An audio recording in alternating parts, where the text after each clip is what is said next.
दोस्तों, आपके मनोरंजन के लिए इतनी कड़ी मेहनत के बाद आपसे हमारा एक सब्सक्राइब लेने का हक तो बनता ही है। प्लीज चैनल को अभी सब्सक्राइब करें। धन्यवाद। दोस्तों, एल्फिंस्टन कॉलेज मुंबई की गिनती आज आधुनिक भारत के श्रेष्ठतम कॉलेजों में की जाती है। आज इसकी पढ़ाई और योग्यता का मापदंड पूरे विश्व में अद्वितीय है। आज यह हमारे देश का गौरव है, शान है। परंतु इंसान की ही भांति हर तस्वीर का एक दूसरा पहलू भी अवश्य होता है। ऐसा ही इस एल्फिंस्टन कॉलेज के साथ भी रहा है। हालांकि आज के स्टूडेंट्स, प्रोफेसर व कॉलेज से जुड़े तमाम कर्मचारी व शिक्षकगण इन बातों से साफ इनकार करते हैं, पर इतिहास सदैव इस बात का साक्षी रहा है कि हमेशा से ही इस कॉलेज की विषय में खासकर हमारी आजादी के भी अनेक वर्षों पूर्व से एक डरावनी किंवदंती चली आ रही है, जिसे उस समय के सभी स्टूडेंट्स, प्रोफेसर व कर्मचारीगण सहृदय स्वीकार करते रहे हैं कि इस कॉलेज के विषय में यह हॉन्टेड स्टोरी साक्षर सत्य है। हां, आज के आधुनिक भारत में इसका पूर्णतः खंडन किया जाता है, परंतु मैं तो आज इस वर्षों पुरानी हॉन्टेड स्टोरी पर प्रकाश डालने जा रहा हूं, जो दशकों पूर्व इस कॉलेज से संबद्ध रहे व्यक्तियों द्वारा ही आज भी यहां वहां सुनती सुनाती देखी जा सकती है। एल्फिंस्टन कॉलेज का इतिहास बहुत पुराना है। 1832 से यह एक स्कूल के रूप में शुरू हुआ था, जो आगे चलकर 1856 में एक प्रसिद्ध कॉलेज में परिवर्तित हो गया और 1860 में यह बॉम्बे यूनिवर्सिटी से जुड़ गया। यह घटना 1862 के आसपास की है। उस समय के प्रोफेसर्स में एक ब्रिटिश प्रोफेसर हुआ करते थे।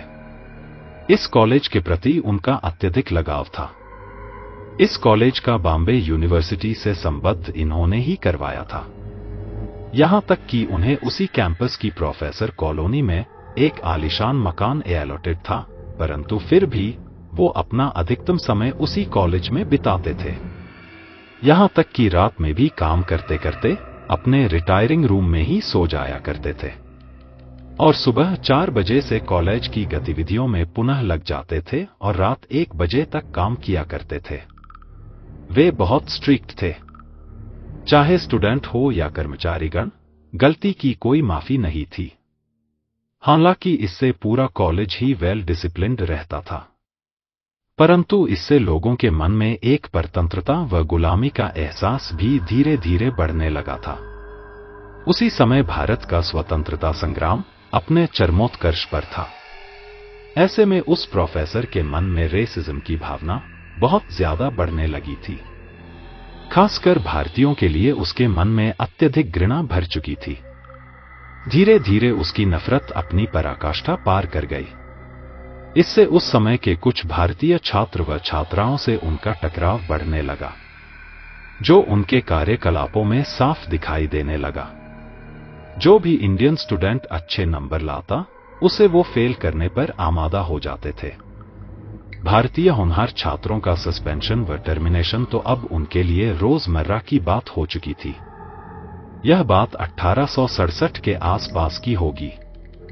अब उनकी उम्र काफी हो चुकी थी, कार्यक्षमता लगभग समाप्त हो गई थी, फिर भी वे रिटायर होने को तैयार ही नहीं थे कि कहीं भारत के छात्र उन गोरे अंग्रेज छात्रों को पछाड़ते हुए आगे ना निकल जाएं।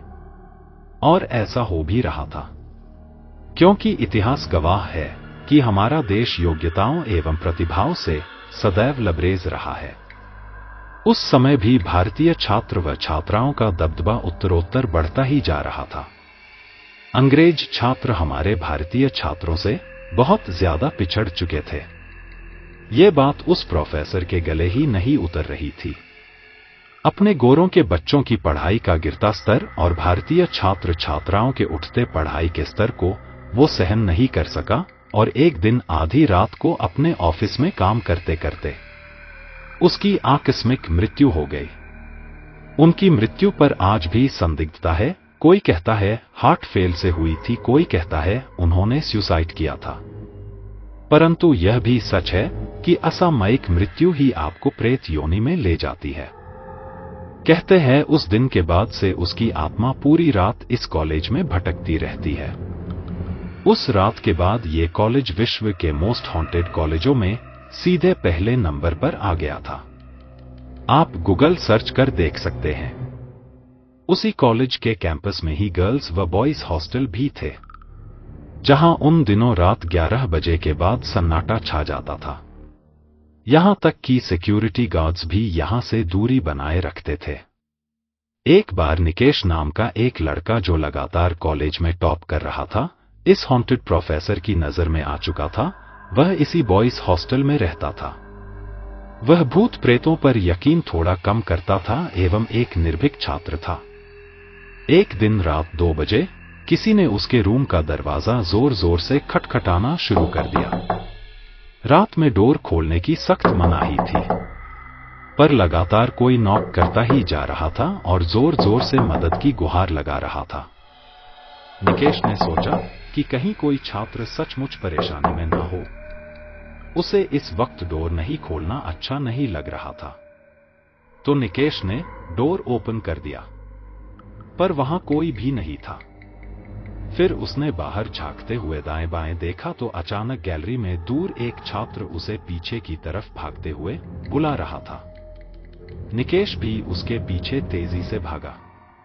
वह सीढ़ियों से ऊपर भागता हुआ सीधा टेरेस पर चला गया, तो निकेश भी टेरेस पर चला गया।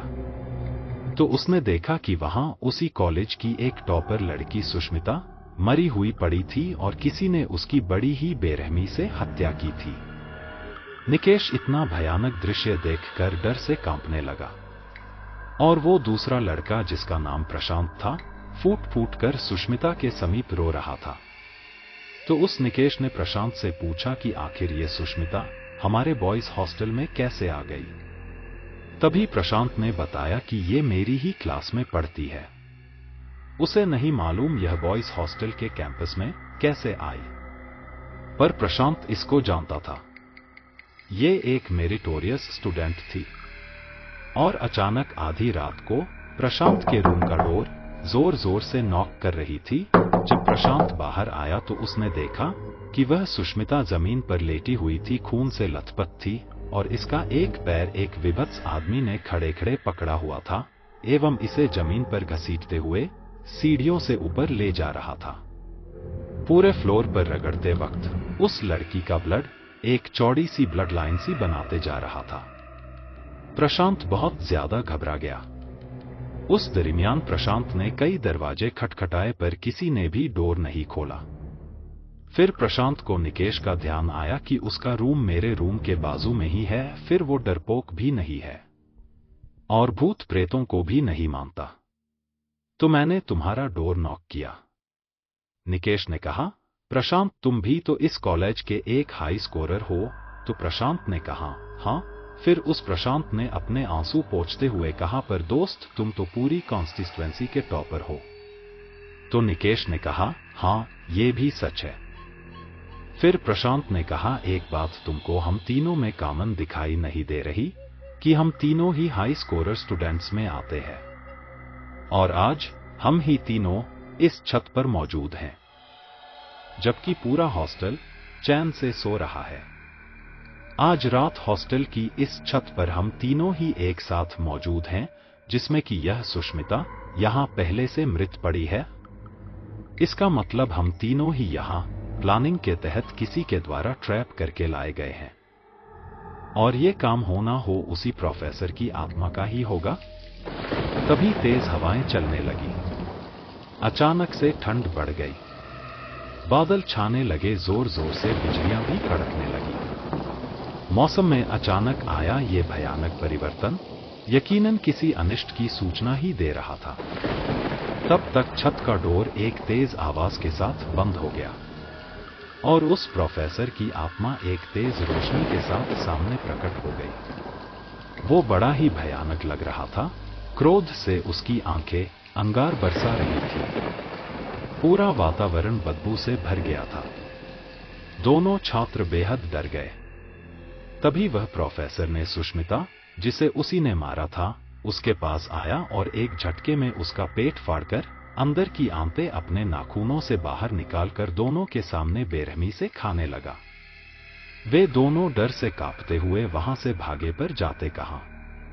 प्रशांत ने कहा, मैं नीचे कूद जाऊंगा, परंतु इस हैवान के हाथों कभी नहीं आऊंगा। और तब तक प्रशांत छत से नीचे कूद गया, परंतु तब तक उस प्रेतात्मा ने हवा में ही प्रशांत को पकड़कर दोबारा से छत पर ले आया और निकेश के सामने ही उसने प्रशांत के सीने में दोनों हाथों के नाखून घुसाकर पूरा सीना ही फाड़ दिया और उसका हाथ बाहर निकाल लाया।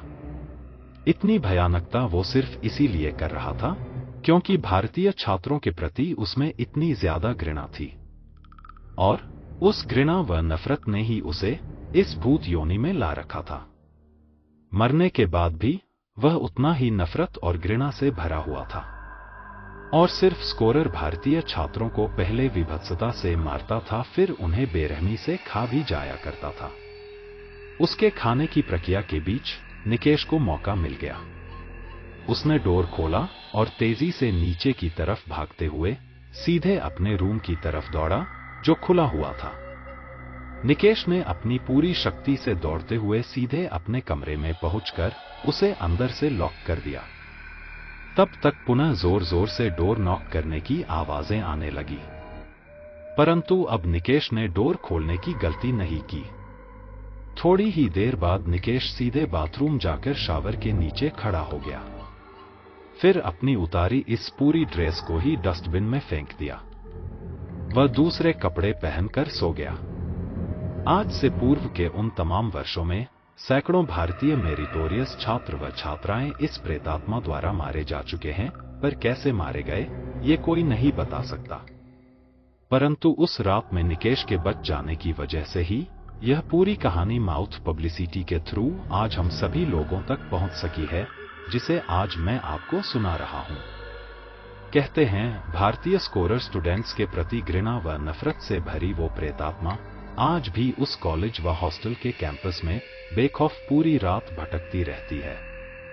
उसकी मृत्यु को 100 वर्षों से भी ज्यादा हो चुके हैं, इसीलिए आज वो इतनी ज्यादा शक्तिशाली हो चुकी है कि ऐसे में उसे समाप्त कर पाना अब किसी के लिए भी असंभव है। ये तो भला हो उस समय के एक बहुत बड़े पंडित और आचार्य जी का जो तंत्र मंत्र विद्या में भी पारंगत थे, और उन्होंने उसी समय उस हॉस्टल व कॉलेज के सारे कमरों को अभिमंत्रित कर दिया था, जिसके कारण वह आज भी किसी रूम या ऑफिस के अंदर प्रवेश ही नहीं कर सकता, वरना उसके द्वारा भारतीय छात्र छात्राओं के मौत का सिलसिला आज भी चलता रहता। कम से कम आज ये कॉलेज उस कुत्सित मानसिकता की प्रेतात्मा से पूर्णतः सुरक्षित है, परंतु रात में इसका कॉलेज व हॉस्टल में भटकना कोई भी बंद नहीं करा सकता, और वो आज भी बेखौफ पूरी रात इस पूरे परिसर में भटकता फिरता रहता है।